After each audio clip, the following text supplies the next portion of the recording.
Olá, boa noite.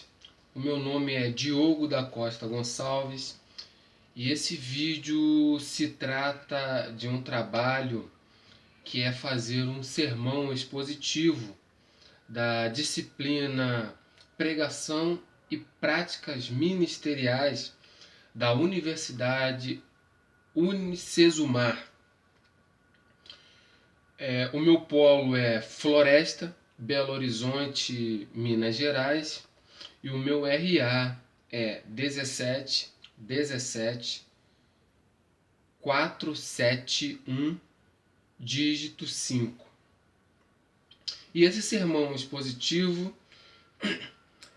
está fundamentado na Bíblia Sagrada, no livro de Gênesis, capítulo 3, do versículo 7 ao 12, que diz assim: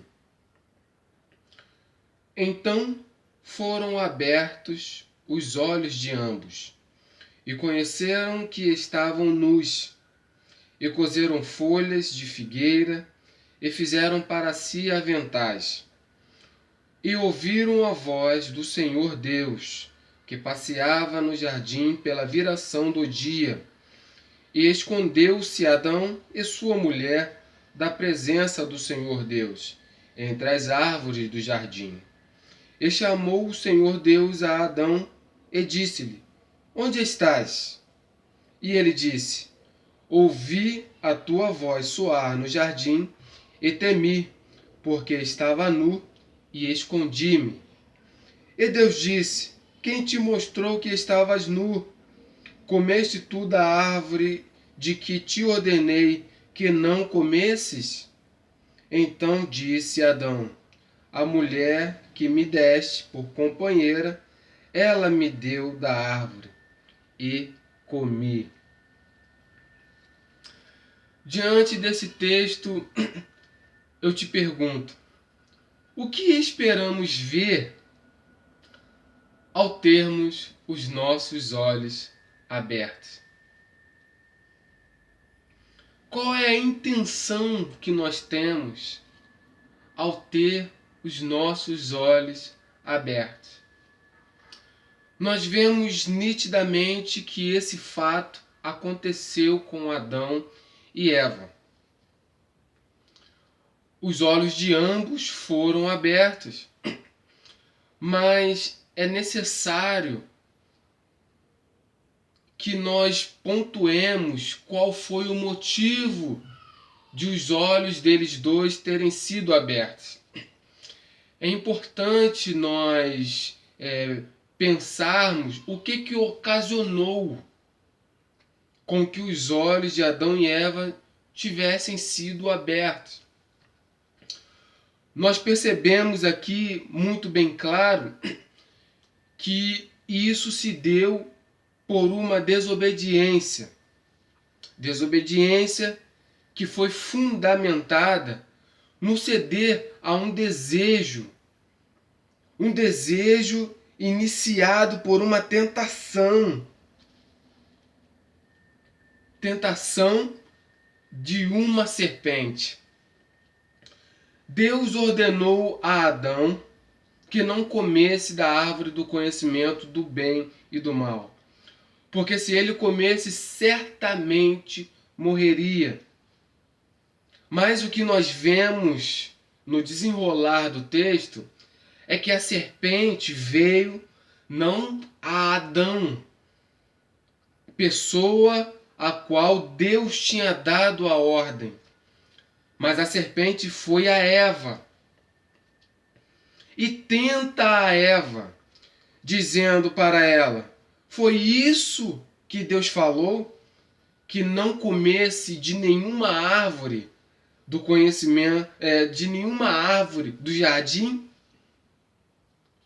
E Eva responde para a serpente dizendo: não, Deus só disse para nós não comermos daquela árvore ali que está no meio do jardim, a árvore do conhecimento do bem e do mal, porque se nós comermos do seu fruto, nós certamente morreremos.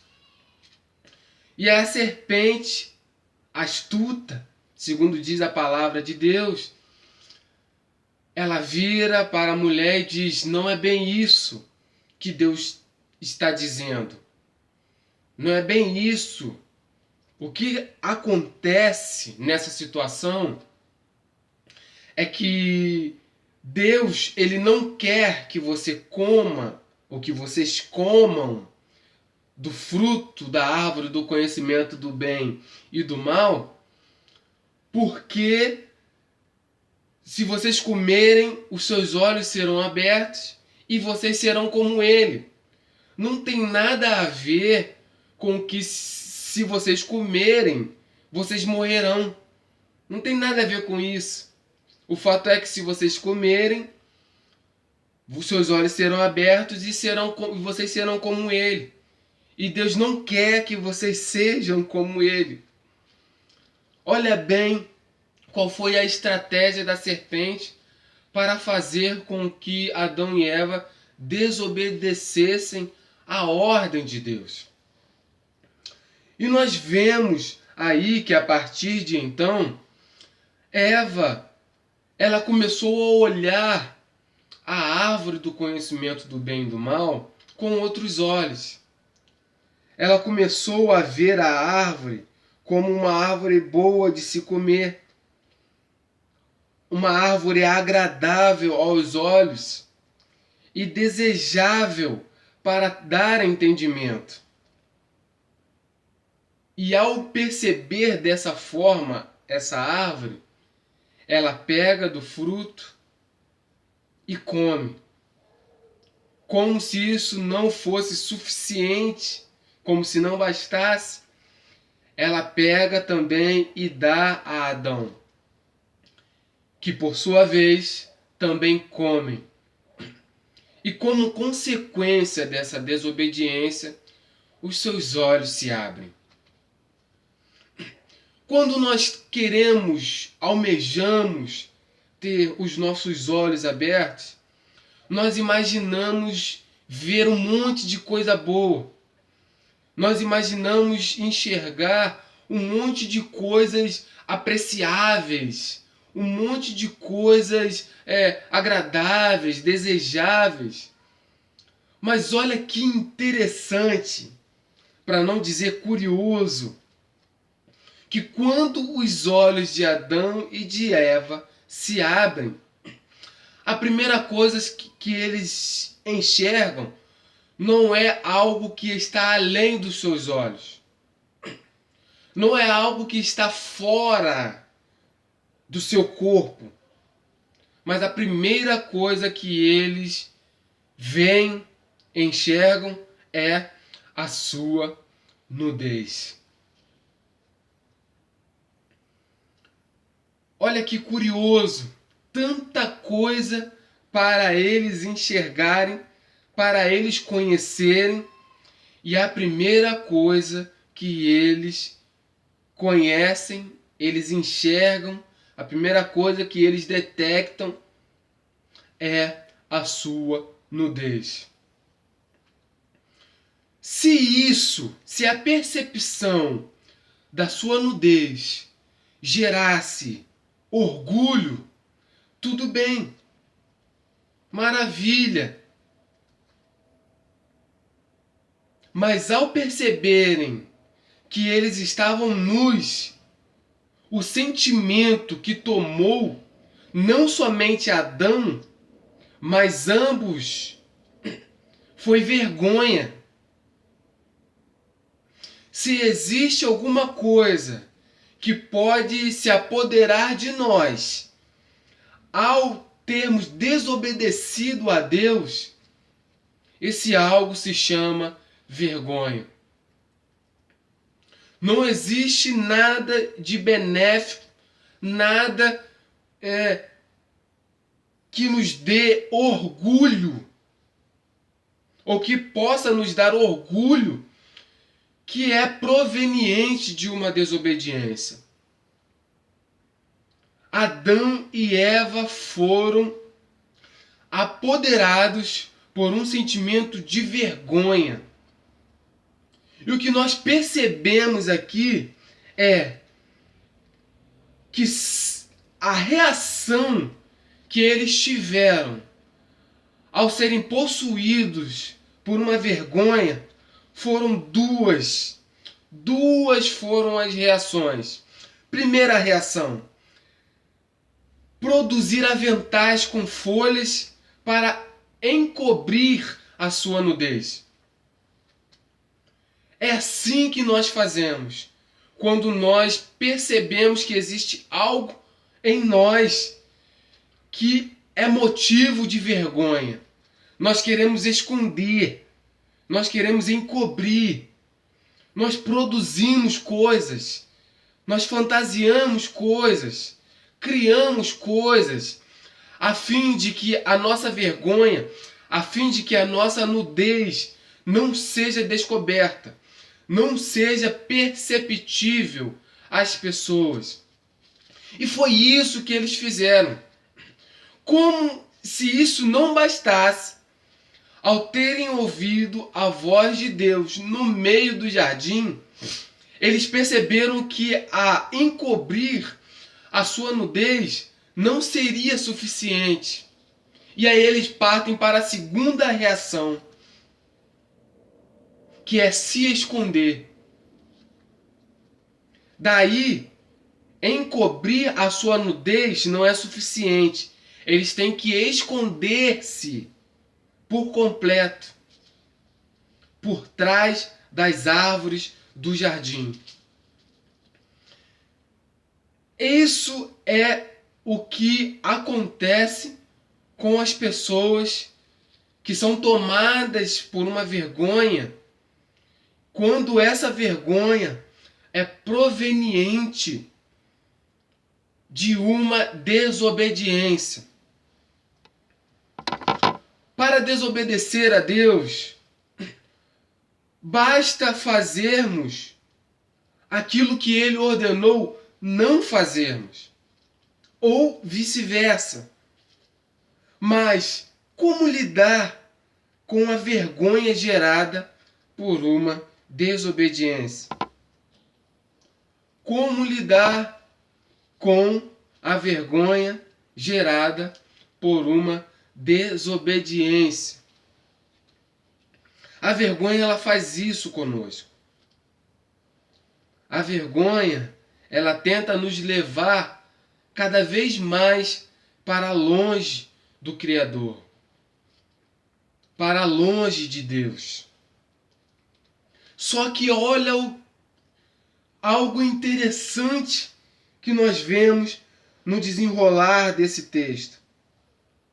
Fala que ao ouvir a voz de Deus, ao Adão ouvir a voz de Deus, ele temeu e se escondeu.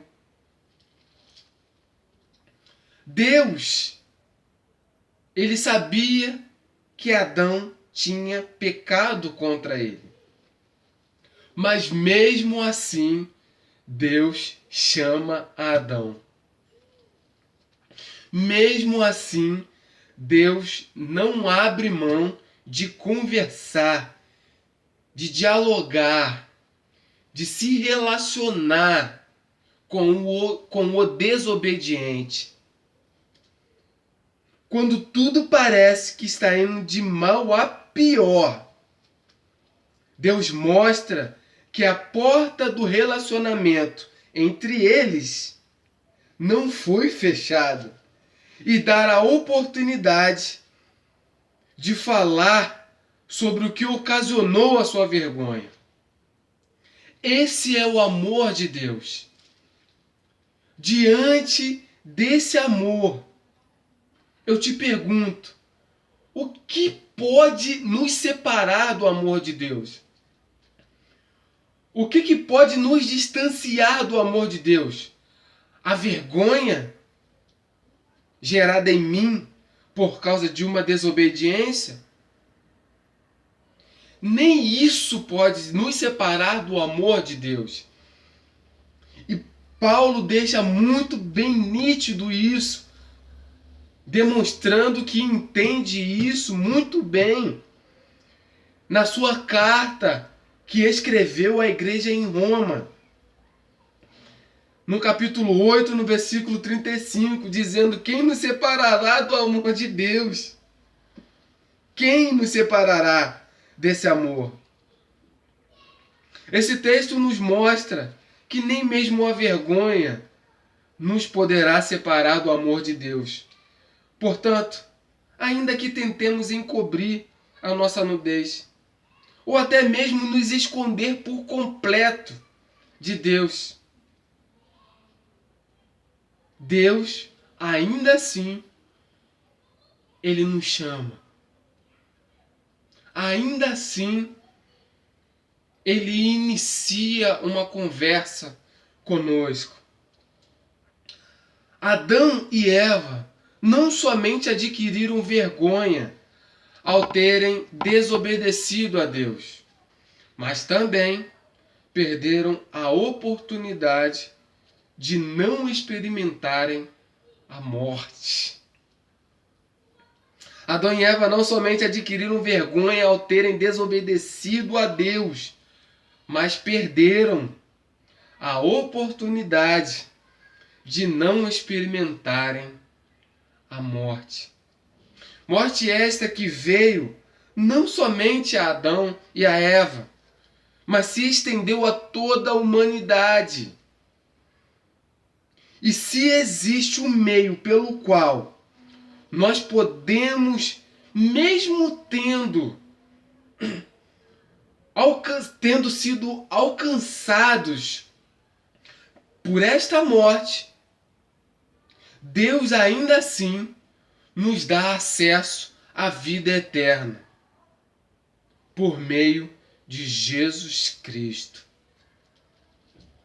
Em João 3,16 diz que Deus amou o mundo de tal maneira que deu o seu Filho unigênito, para que todo aquele que nele crê não pereça, mas tenha vida eterna.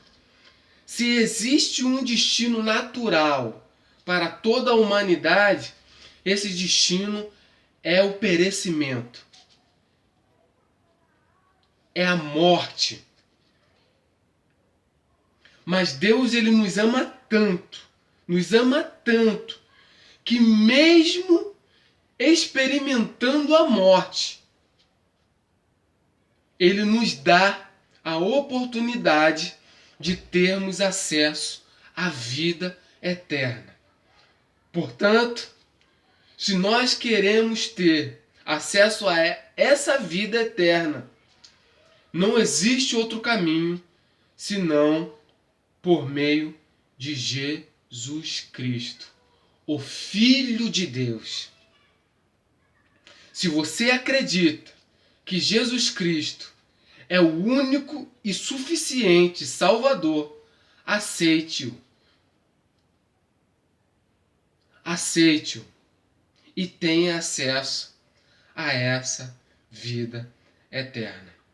Que Deus os abençoe e que nós entendamos que nada nem ninguém pode nos separar do amor de Deus, nem mesmo a vergonha gerada por uma desobediência.